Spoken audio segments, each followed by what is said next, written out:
A lot of activities, again, for the royal couple in Abuja. Sefone, thank you for the update there. We're back with more on the royal couple visit to Nigeria right after this break. Stay with us, everyone. I, Bola Ahmed Tinubu, do solemnly swear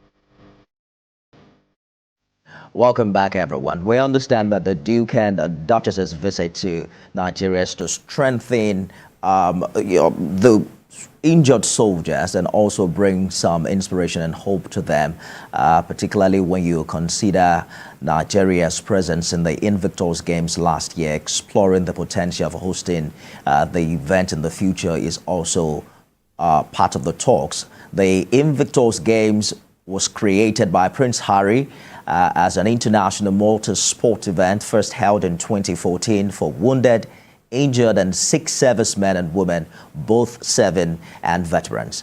Nigeria participated in the 2023 edition of the Invictus Games held in Germany, winning some gold and silver medals. The Games is of course, part of a critical recovery pathway for international wounded, injured, and sick servicemen and women. It also gave soldiers awareness and recognition in society to support their path in rehabilitation. I'm joined now by former captain of the U.S. Army, Bish Johnson, for more on this development. Thank you for joining us on the program this evening. How much of a moral booster is this visit, particularly for men and women of the Nigerian Army?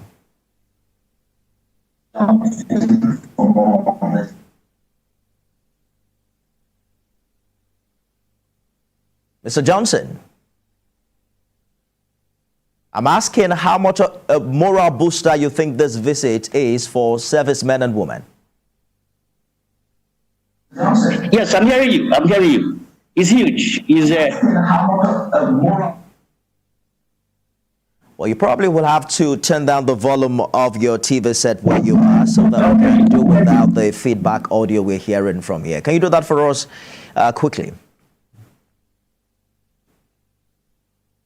It's a very huge morale boost because you see, military service is a very, very, very difficult service.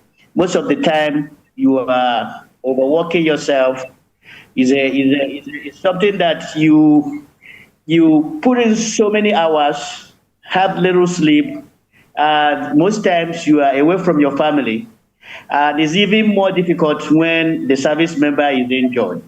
And so for them to have this visit from Prince Harry, who himself also wore the uniform, is a veteran, is going to be a very, very morale boost for our service members. They will know that they are not alone in whatever situation they are going through right now, that at least somebody is out there thinking about them and thinking about what they can do for them and their family to assist them in the condition that they are facing right now. The military service is not a joke. If you have not worn the uniform, you've not been there, you've not been away from your family most of the times, you will not understand the difficulty of serving in the armed forces. So this particular visit, I commend the prince and his wife for this visit. And I have to tell you that we recognize the importance of this visit to our wounded warriors. It's not only going to be a morale boost for them, but they will be very much energized, knowing that there are people outside there within their immediate environment that are thinking about them. And I commend the Chief of Defense Staff for that initiative of inviting the Prince and his wife to come and spend time with these wounded warriors. What do you consider the standard practice when an officer is wounded, in the course of the job? Well, if they are wounded, the first and foremost is the responsibility of the individual service to give them the best medical care. In our own instance, in the U.S., most of the wounded warriors are usually transported to Walter Reed Medical Center in Washington, D.C. Some of them are also treated in our various medical facilities across the globe, whether it's in Germany or Japan, wherever they close us, but give them the best of care to make sure that they recover from their injuries. And even while they are being treated, you have to make sure that their families are being supported and that their families are very close to them. You have to give them that sense of belonging, that they're not forgotten. Just because they are wounded and they're out of the battlefield does not mean that they are forgotten. So being out of sight cannot be out of memory. And so that is the standard practice, to make sure that they do not in any way regret their service, and that their families in any way do not regret the service of their loved ones. A lot have now been said about the Invictus Games, which Nigeria participated for the first time last year. About 10 Nigerian soldiers participated, winning gold and some other medals. But it's just one game, and there's just a limited number of wounded soldiers who can participate.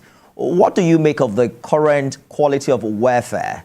Don't let us talk about the generality of servicemen and women, but specifically those who have been wounded in the course of their service.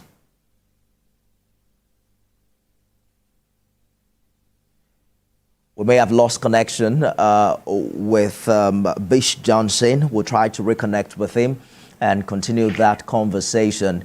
But the big question right now is what happens after this visit. Mr. Johnson, I was asking about your own analysis of the quality of warfare available for wounded soldiers in Nigeria.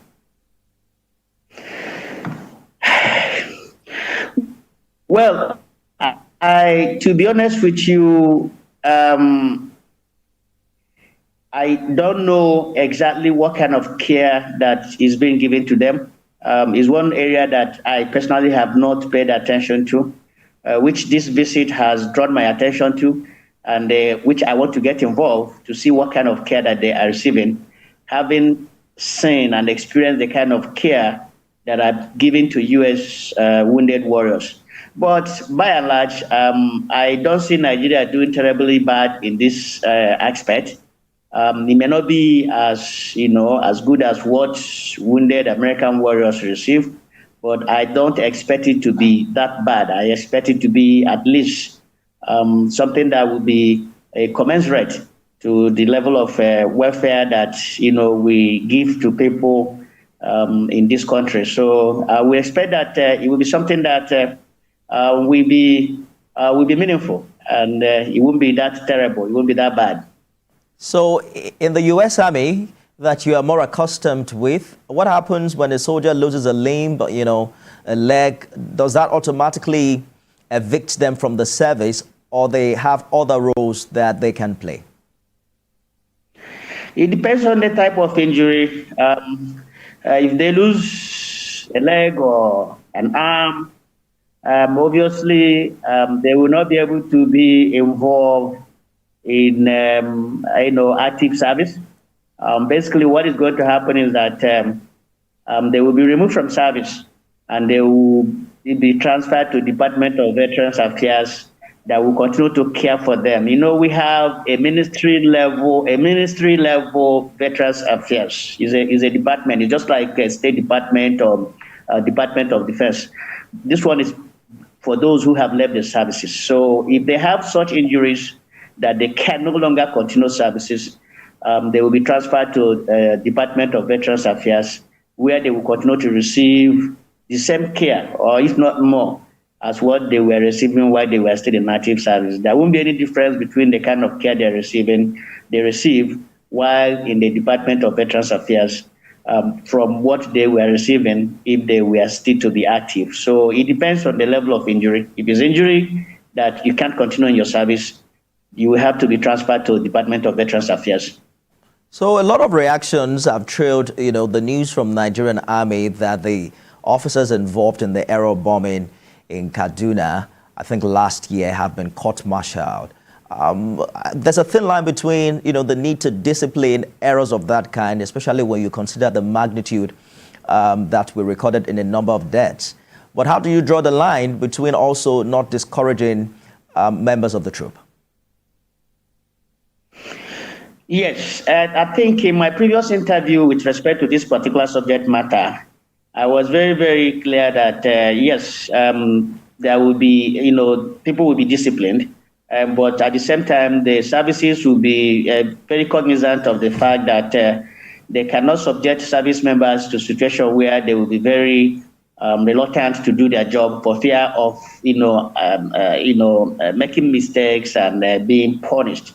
It depends on the outcome of the investigation. If what happened was a gross negligence on the part of the service members that were responsible for that incident, I think they must have to be punished.